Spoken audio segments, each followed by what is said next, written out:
E olha só, o jornalista Reinaldo Azevedo está escrevendo uma série de artigos aí para desmascarar Tarcísio de Freitas, as entranhas do bolsonarismo e a realidade da extrema-direita. Caramba, hein? Alguém joga um EPI pro homem. Esculhambação estratégica ou puro suco de inconsequência? É esse aí o assunto do plantão do Meteoro.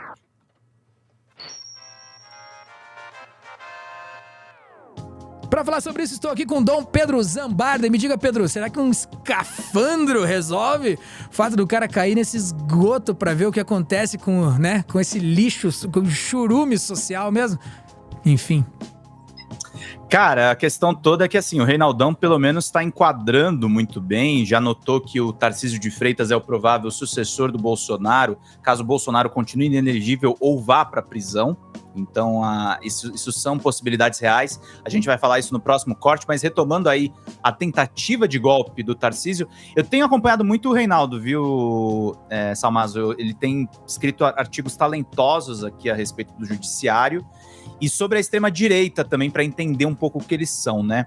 Aí, ontem, depois da vitória do Ricardo Nunes, ele escreveu esse artigo aqui, né? Tarcísio, bolsonarista moderado, que é aquela ideia torta do Joel Pinheiro da Fonseca, né, comete crime eleitoral, o mais grave de 2024. Eu não vou ler o artigo inteiro, mas vou trazer alguns trechos para vocês, e o Reinaldão traz alguns questionamentos importantes. O governador Tarcísio de Freitas, coadjuvado como de hábito por Ricardo Nunes, cometeu o crime eleitoral mais grave desta campanha em São Paulo, e até onde sei do Brasil.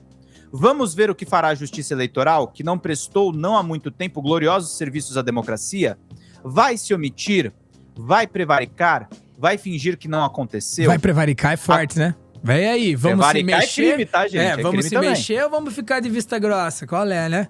Segue lá. Vista grossa no serviço público é crime. A coisa obedeceu a um ritmo de uma coreografia, de modo a tomar a imprensa de cúmplice do crime eleitoral. Achei corajoso o Reinaldo escrever isso aqui, que o Reinaldo é colunista do Grupo Folha, do UOL. E foi a Folha de São Paulo que deu aquele título equivocado. Quando menos de um caso descarado de abuso de poder político. Com ar serioso de sempre, afinal ele é um bolsonarista higienizado, que não costuma babar farofa na camisa, Tarcísio de Freitas anunciou. Teve o salve, houve uma interceptação de conversa e das orientações que eram emanadas de presídios por parte de uma organização criminosa, orientando determinadas pessoas em determinadas áreas a votarem em determinados candidatos. Tudo houve genérico, essa ação, né? de inteligência, houve essa interceptação, mas não haverá influência nenhuma na eleição. E eis aí uma organização criminosa, determinadas pessoas, determinados candidatos. E então veio a pergunta na penúltima manifestação desse pastelão reacionário, segundo o Reinaldo. O jornalista perguntou: qual era o candidato que eles orientavam a votar, governador? Qual era o candidato que eles estavam orientando a votar em São Paulo? E o Tarcísio responde, na maior cara de pau: Boulos. O arremate teria dado, como se viu, pelos noticiosos. Tarcísio diz que PCC recomendou voto em Boulos. O serviço sujo estava completo. O que o Reinaldo diz mais adiante no texto? Eu já escrevi que Tarcísio é muito burro, muito menos burro do que eventualmente supõem seus adversários progressistas e também os que de hoje enfrentam o campo da extrema-direita, porque notam que ele está comendo o comível Bolsonaro com garfo, faca e rigor. Ele sabe que está cometendo um crime eleitoral. É tentativa de golpe, tá, gente? É um golpe eleitoral. Certamente foi instruído a dizer que não haverá influência nenhuma na eleição, para isso ser considerado posteriormente na justiça. E aí tem que falar três coisas. Se de fato isso aconteceu, ele não tem como medir a influência disso nas eleições. Tendo dito o que disse, numa coletiva como aquela, com aquelas características, que é evidente que ele, Tarcísio, é quem busca um efeito eleitoral. Uma ação de investigação judicial eleitoral não ganha substância e razão de ser a partir do efeito. Cabe aos juízes arbitrar sobre a ação em si. Seu desdobramento pode, quando muito, ser intuído e não serve de critério para descaracterizar o crime. Então, meus caros, o que o Reinaldo está falando aqui é da execução de um crime. E aí ele faz algumas perguntas também importantes. Por que o PCC faria isso de recomendar voto no Boulos?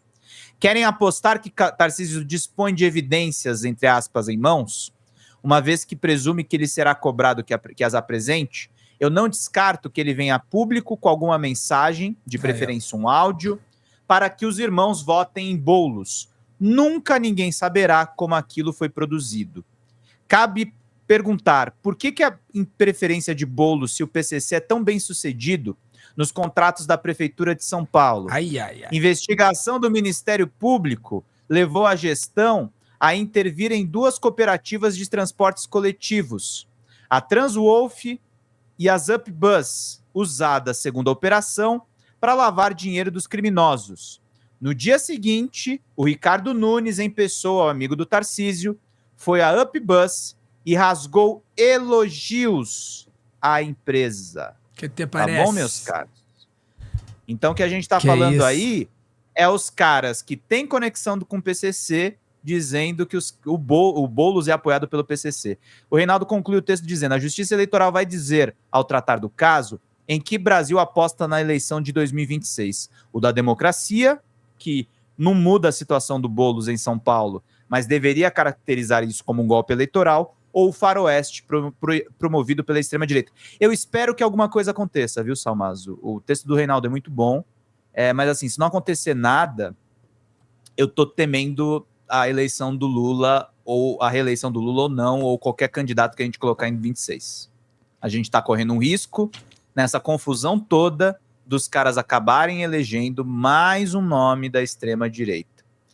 E aí é importante um vídeo que o Reinaldo também postou posteriormente, que ele fala da falsa tese da polarização e defende que o Lula, na verdade, é um cara de centro. É um cara de centro-esquerda, mas é um cara de centro. Vamos ver aqui esse vídeo só para finalizar a análise dele, conectando 2 assuntos diferentes. Vamos lá, tá na tela. Meus caros, fechadas as urnas, agora a gente conhece o resultado das eleições, então começa quem ganhou, quem perdeu. Bom, diria, realidades para todos os gostos, depende para onde você vote e sua visão. E também varia, claro, de acordo com a inclinação de cada um. Lembrando sempre que a gente dizer que o partido X ou Y ganhou ou perdeu em razão da nossa preferência ideológica não muda a realidade. Esse é o fato, né? Mas sim, se a gente focar nos números, é claro que o PSD de Kassab foi o partido mais bem sucedido, né? Nessa eleição.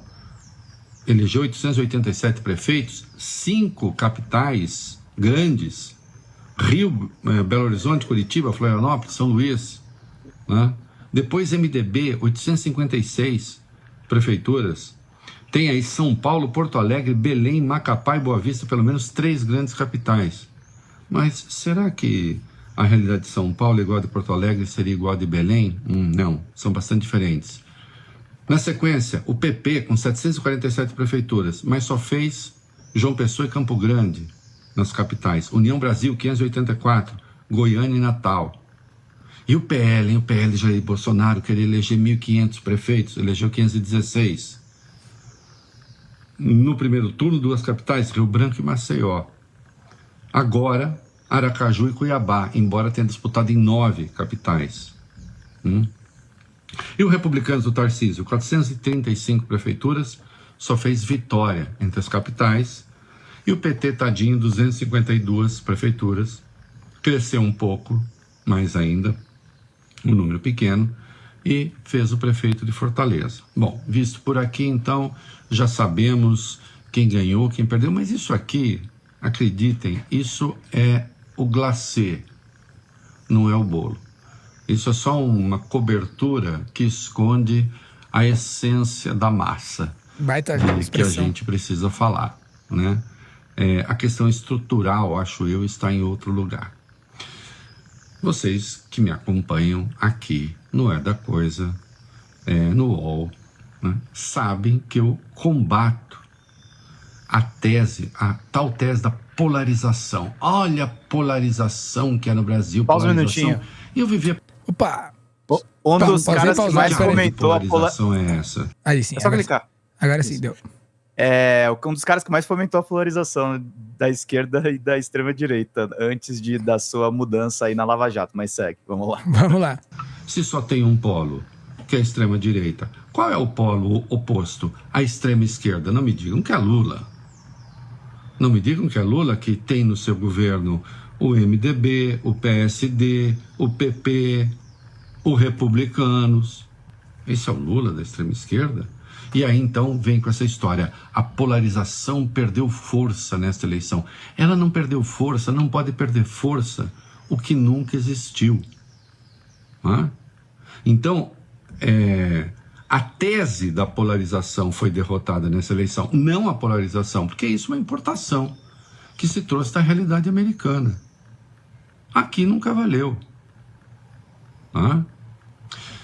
E sim, nós temos um polo, a extrema-direita, Jair Bolsonaro, que a simboliza. E este foi um dos grandes derrotados dessa eleição, sem dúvida nenhuma. Seja porque o PL obteve 1/3 dos prefeitos que pretendia, seja porque seu desempenho nas capitais foi muito modesto, fez 4, mas a população dessas 4 corresponde, por exemplo, à população de Fortaleza, do PT, que só elegeu uma capital.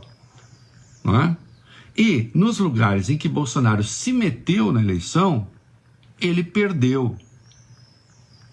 Então, notem bem, o que a gente vê é a força da extrema-direita diminuída. Não a morte da polarização ou o enfraquecimento da polarização.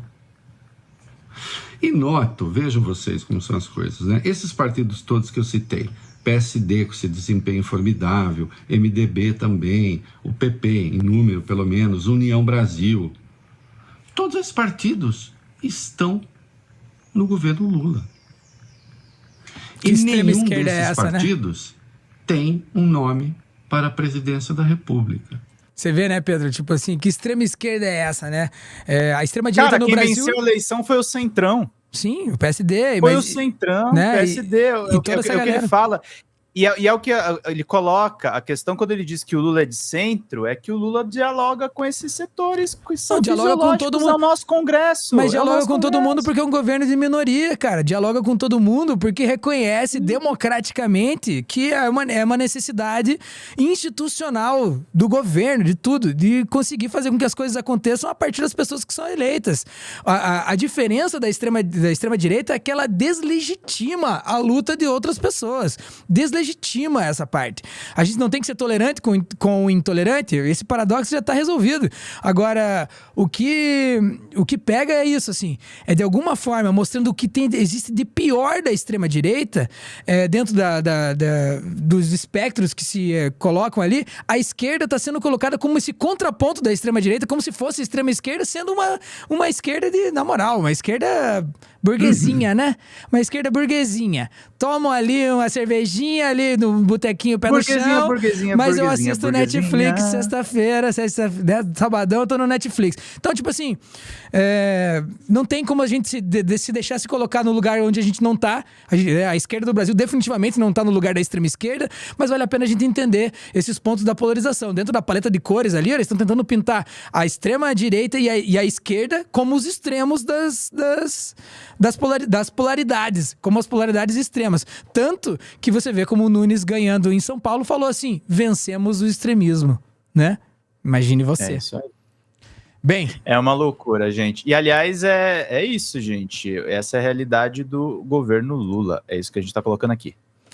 Vamos que vamos. Galera, então, estive aqui com o Dom Pedro Zambardi, mais um corte aqui do Plantão do Meteoro. Quem quiser saber um pouco mais sobre o trabalho dele, dá uma olhada lá em @PedroSólidos e façam... Segue o Drops de Jogos, forcinha. 10 mil. Era isso que eu ia falar. Faz uma forcinha pra chegar em 10 mil seguidores lá, o Drops de Jogos, e a gente poder ver ele aqui de Pikachu? Qual que era a história? Não, eu vou de Yoshi se a galera se inscrever no YouTube do Drops. Se inscreve lá. Tá aí. Então tá de Yoshi. Vamos ver isso aí? Vamos ver isso acontecer? Só aqui no Plantão do Meteoro. Valeu!